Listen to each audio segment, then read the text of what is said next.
Hello guys! Good morning, good morning. Morning devotion ko po ay ang bunga ng Espiritu. Bago po ang lahat, Lord, thank you Lord for this day at thank you Lord for the life at let your will be done po sa aking buhay at ikaw po ang manguna sa lahat ng aking mga ginagawa at gagawin. In Jesus' name I pray, Amen. Ito po ang my favorite, one of my favorite in the Bible. Ang bunga ng Espiritu yan.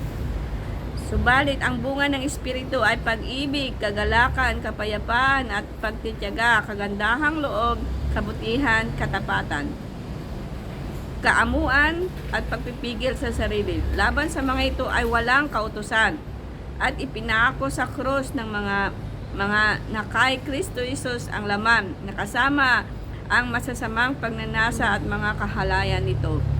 Kung tayo'y nabubuhay sa pamagitan ng Espiritu, lumakad din tayo sa patnubay ng Espiritu. Huwag tayong maging palalo, ginagalit ang isa't isa at naiinggit sa isa't isa. Yan. Alam niyo po, dito lang po tayo magbabase. The Spirit, the fruit of Spirit or the fruit of Holy Spirit. Alam niyo po, pagka ang Espiritu ng Panginoon, dito po tayo.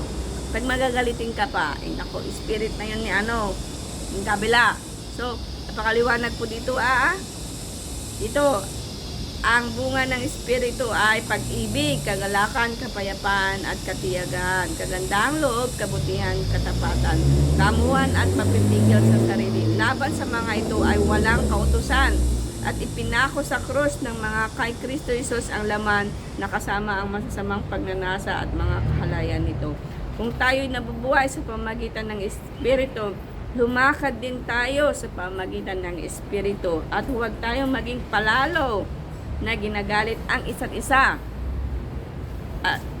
at naiinggit sa isa't isa. So, kita nyo, ito po tayo talaga, pag talaga nananahan ang Spirit ng banal na Espiritu po sa ating buhay, wala na po yung inggit, wala na yung sira, wala na yung yung para bang yung love one another,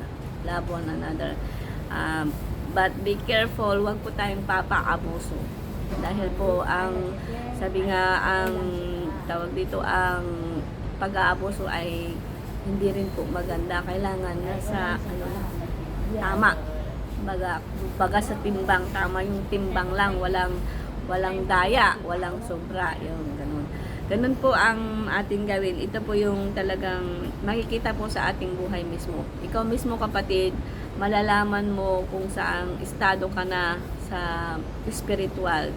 Kahit hindi sabihin sa'yo ng iba, ito pa ang pinaka-the best. Dito sa Hong Kong, mostly, nung naglalagi ako doon sa mga park, namimit ko yung iba't ibang sikta.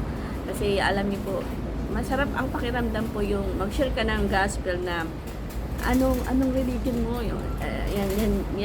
Yan kasi mostly yung sinasabi nila. But yung aking pag-experience, the more ako nakikipag-join sa mga iba't ibang sikta, alam niyo po, doon po nakikita yung refining. Alam niyo po, ang puntong Kristiyano, hindi tinitingnan yung religion. Ang tinitingnan po yun is yung paano ka lumakad as Jesus Christ. So, hanggang dito na lamang po at have a nice day everyone. Bye-bye!